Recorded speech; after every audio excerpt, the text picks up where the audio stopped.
Superstar Shakib খানকে নিয়ে নির্মিত তুফান সিনেমার প্রথম টিজার প্রকাশ পেয়েছে, যেখানে রীতিমতো ঝড় তুলে দিয়েছেন শাকিব। 1 মিনিট 21 সেকেন্ডের এই ভিডিওতে বন্দুক হাতে এন্ট্রি নেন শাকিব খান। সিনেমাটি 90 দশকের গল্প হয়, তাকে সাধু ভাষায় ডায়লগ ডেলিভারি করতে শোনা যায়। এরপরই অস্ত্র হাতে একের পর এক বারুদে তছনছ করে ফেলতে দেখা যায় শাকিব খানকে। এখানেই শেষ নয়, ভিডিওতে দেখা মেলে জনপ্রিয় অভিনেতা চঞ্চল চৌধুরীর। তার সেই বিখ্যাত সংলাপের অট্ট হাসি দিয়ে বলতে শোনা যায়, তুফান, খুব ভয় পাইছি রে। এরপরই আরও একবার স্ক্রিনে বিধ্বংসী রূপে হাজির হন শাকিব খান। মাত্র 81 সেকেন্ডের সেই ভিডিও সামাজিক যোগাযোগ মাধ্যমেও ঝড় তুলেছে। অনেকে বলছেন যেন বলিউড কিংবা দক্ষিণী সিনেমার টিজার তুফান। রায়হান রাফি ও শাকিব খান জুটি ঢালিউডকে নতুন কিছু উপহার দিতে চলেছেন। জানা গেছে একজন গ্যাংস্টারের গল্পে তৈরি হয়েছে তুফান সিনেমা, যেখানে উঠে আসবে 90 দশকের চিত্র। সে সময়ের এক নামকরা গ্যাংস্টারের কাহিনী নিয়েই এগিয়ে যাবে তুফানের গল্প।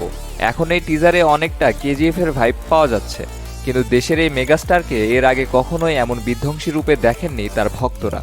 এক সাক্ষাৎকারে এই সিনেমা প্রসঙ্গে রায়হান রাফি বলেছেন, এ ধরনের সিনেমা আমি, শাকিব ভাই কেউ কখনো করিনি। তুফানের মতো সিনেমা বাংলাদেশে আগে কখনো হয়নি।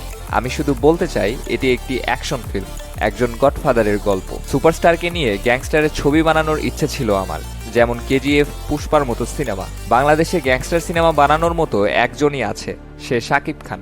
আর সে কারণেই তাকে নিয়ে এই সিনেমার কাজ করা। সবকিছু ঠিক থাকলে আগামী ঈদুল আজহায় প্রেক্ষাগৃহে মুক্তি পাবে সিনেমাটি। তাহলে এই নিউজ শুনে আপনি কি ভাবছেন তা কমেন্ট করে অবশ্যই জানান। সঙ্গে ভিডিওটি যদি ভালো লেগে থাকে তাহলে লাইক এন্ড সাবস্ক্রাইব করে পেজ মিডিয়ার সাথেই থাকুন।